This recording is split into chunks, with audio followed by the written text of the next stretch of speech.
my shifts are typically, I'm a night doc, so I work at night, and so my shifts are 8 p.m. to 6 a.m.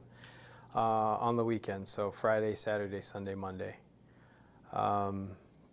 Usually, those are the days I typically work because those are the days where they're busiest, and that's where most of the action is. Sunday's typically one of those days that there's sort of a lull. Because of how the population is here, where we swell up during the weekends because people come out to visit. You know, we get a lot more visits during those days, but on Sunday people go home. So typically our volume goes down a little bit. So they tend to be a little bit less busy, and that was how it was that day. Actually, it was a lot slower than most typical Sundays. I got there at 8 o'clock. I saw about 8-10 patients within those first 2 hours. And then around 10 o'clock is when our next night doc comes in. So we have overlapping shifts. So at that point, there were 4 of us ER doctors at around 10 o'clock. And soon after he got there, we were just sort of sitting around talking and joking around. When the initial telemetry call came in about a MCI, or a mass casualty incident. At that point, the nurses called me up to what we call Station 1, which is the sort of main hub of the emergency department. And I went up there and I was listening to the telly, and when I heard the telly, I heard them say mass casualty incident, but for some reason that day, we had a Metro officer who was also there for a completely unrelated case. And I saw him looking down at his radio. And just kind of the way that he was looking and hearing this MCI call over the telly, I had a feeling that there was something going on. So I asked him and I said, "Hey, is this for real?" And he goes, "Yeah, man." So I ran down to my car. I grabbed my police radio and I turned it on. I volunteer as one of the medics for the SWAT team here in Las Vegas. And so I have a police radio, and I turned it on and turned it to the area command channel and was listening to it. And a couple words came out when I was listening to that radio channel. I heard the words automatic gunfire. I heard country music concert. And so at that point, I knew that we probably were going to have, a venue full of 20,000 plus people or more, open stage, or I'm sorry, large stage with a big, crowd up in front. Automatic gunfire, you can guesstimate that you're going to get about, a couple hundred, if not a couple thousand victims. So at that point, my mind started spinning, and I started putting into motion the plans that I'd thought about before. And one of the first things that I thought of was I needed to get every surgeon and as many doctors into the hospital as soon as possible. So I went straight to the secretaries. I told them, "Look, I need every operating room open now. I need every OR staff, every perfusionist, every scrub tech, every nurse, every surgeon, they need to get here now." And so she started making the phone calls, and kind of huddled up with the 3 other ER doctors, and we came up with a quick sort of plan of how we were going to do things. And we divvied up the rooms. So typically in a case like this, what you usually have is you have your most senior doctor, or whoever you decide to in the case, typically the most experienced doctor, out in triage. So we determined that was going to be me that night. And my other 2 partners, the 2 of the other doctors are doctors I've worked with for years. We've gotten in trouble together multiple times doing what we normally do. And I know how these guys work. Dr. Flores and Dr. Walker are amazing resuscitologists. I know that they can save lives, so they took 1 room each, and we had one of our newer doctors, Dr. Tang. He took one of the other rooms too, and the trauma surgeon ended up taking the main trauma bay. and I went out into the ambulance bay. We called a hospital code triage, which is to get as many hands upstairs down to the ER to help us with the incoming huge flux of patients. We brought all these gurneys, every wheelchair we could, and we filled the entire ambulance bay with wheelchairs and gurneys, and then we waited. You know, and at that point, I looked at the police officer also, and I said, "Look, I'm worried about getting attacked. Can you get us some security?" And he said, "Yeah." And so there we sat on the ambulance bay driveway, me, a nurse, and a paramedic with, you know, about 50 other hospital employees. We had some CNAs, you know, EKG techs, nurses, yeah, you know, EVS workers, anybody who could man a wheelchair or a gurney, they came out to help.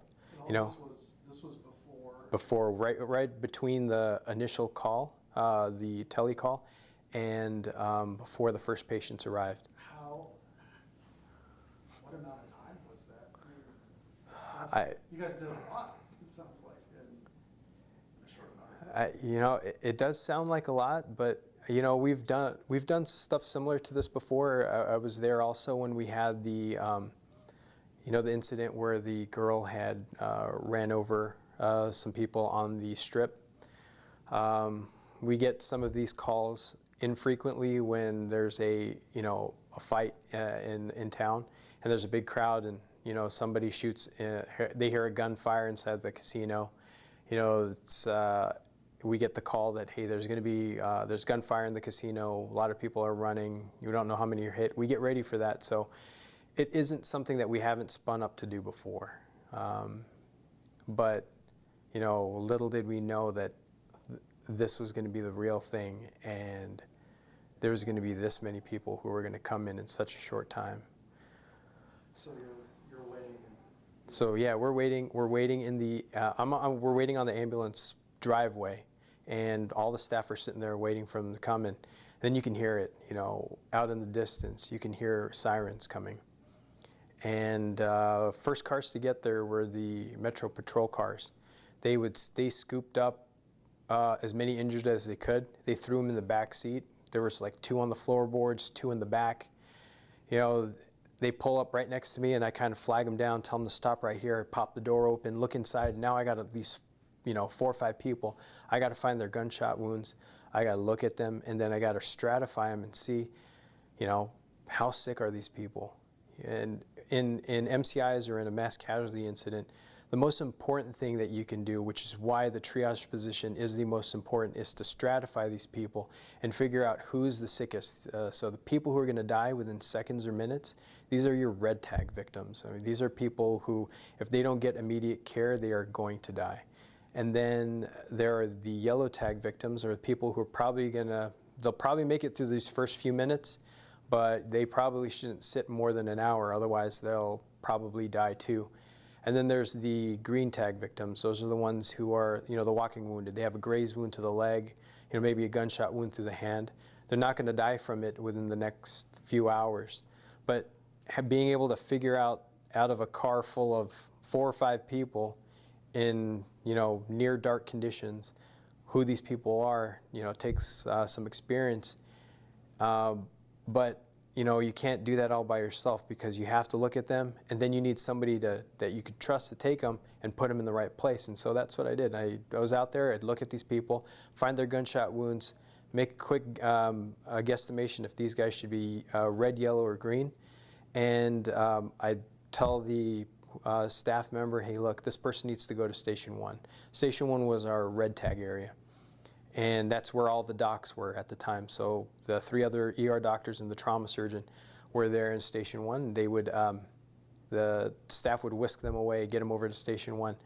You know, and it started off with, you know, 1 patrol car, then 2, then 3, and then pickup trucks, and then cars and Ubers and taxis. And next thing you know, there's a line, this traffic jam of cars coming up the driveway up to Sunrise Hospital, just filled with with people, and we're pulling them as quickly as we can, doing quick assessments on them, guessing how where their injuries are, putting them in a wheelchair or gurney and scooting them back. One of the other things in a mass casualty incident is there is another color code called a black tag, and black tags are people who are dead. And in my mind, I had decided that night I was going to give everybody at least a chance, or at least a second look. Typically what the triage doctor will do is they'll look at these black tag patients, and if they think that they're dead, they take them and they just put them in another area, and that's it. But you know, because we were working fast and because I wanted to make sure that we were right, I would look at them, I would call them a red tag, and I'd send them back to station 1 so that another doctor would see them, and if they thought that they were dead, those were the ones we would call black tag. And unfortunately, there was a good number of them that I pulled out of a car that night that were obviously, they were obviously dead. But we still, sent them back to station 1, try to have another doc see them. But after, I would guesstimate 30, 40 minutes, I knew that I was overwhelming the 3 other ER doctors and that trauma surgeon there that night. And so just as I feared, one of the nurses came running out of the ER and came screaming and goes, "Menace, we need you back here now. They're falling behind." So I turned to the nurse who was with me, Deb Bowerman. I looked at her and I said, "Look, you saw what I've been doing, right?" She goes, "Yeah." I said, "You can do it?" She goes, "Yeah." And so I left a job that's supposed to be done by a doctor to a nurse because we just did not have enough people there. Just didn't. Not at that time. When you're having bystanders scoop everybody that they can find who has a hole in them and they drive to the nearest trauma center, you're going to get 200 people in under an hour, and that's what we got. We got over 200 people in under an hour. And so when I got back there, the place was just packed. We had gurneys next to other gurneys, people sitting next to other people. There were so many red tag victims that we were doing a lot of work in the hallways. I remember one of the first things that I can remember was there was me, Dr. Walker, and Dr. Flores. We're practically butt to butt. One gurney here, another gurney here, another gurney here, and we're, intubating or putting people on a ventilator out in the hallway because there's no beds. There was not enough space to do the work, and so we did what we could. And so we would intubate these people, quickly move them over to an area where some of the nurses can watch them. And we would just do this. We kept going over and over again, intubating patients, putting chest tubes in them if they were bleeding out outside of if they had a hole inside their chest and their lungs were filling up with blood, we'd put a chest tube in them, try to drain that out to help them breathe. And patient after patient, we did this for the first probably hour and a half. And during that time, doctors would slowly trickle in and start helping us. And, Dr. Flores and Dr. Walker and Dr. Tang, were busy taking care of most of those resuscitations. And I would jump in and do as much as I could, which is still a significant amount. But I also had to not have doctors just sit there and not do anything. And coming into a scene like that where it's 100% controlled chaos, where there's people everywhere, it's overwhelming initially. And so you have to orient these people. And so I would grab them by the hand or just grab them by the shoulder, look at them and say, "Hey, look, this is where our reg tags are, all of our sickest patients." And I just sort of give them the idea of what the layout was, and I would tell them, "Look, you're a shark. Go out there and look for blood." And what I meant by that was there are people out here, there's a lot of people out here, and they're going to start dying on us quickly. These orange tags are going to start turning into red tags pretty quickly. You need to get out there, find them, and start saving them. And so that's what we did. Just kept on shuffling doctors as they would come, get them into the whole groove and understand what we were doing, and then just start working. And slowly we kept on building doctors, we kept on building nurses, we kept on opening operating rooms, and this cycle continued over and over and over again for hours, stabilizing patient after patient, not doing what we normally do. I mean, we'd normally take a person, put 5 stickers on them so they're on the monitor, check their oxygen. There was none of that night. I mean, there was, but there was minimal of that night because we just 250 plus people dropped off in an emergency department in an hour. You know, on a very busy day, 24-hour period, Sunrise can see 300, 350 plus patients. So to get 200 in an hour, it's a huge, rush. It's like a dinner rush. Do you guys ever, was there ever a point that night where you have to turn people away, or the thought? Never. That's not in our vocabulary. You know, we had our doors open. We were ready for the next, group of gunshot victims. We never close our doors. We never say no. You know, we were ready to take them. No matter, come hell or high water, we were going to do everything under our power to save every single person who was going to come through that door that night.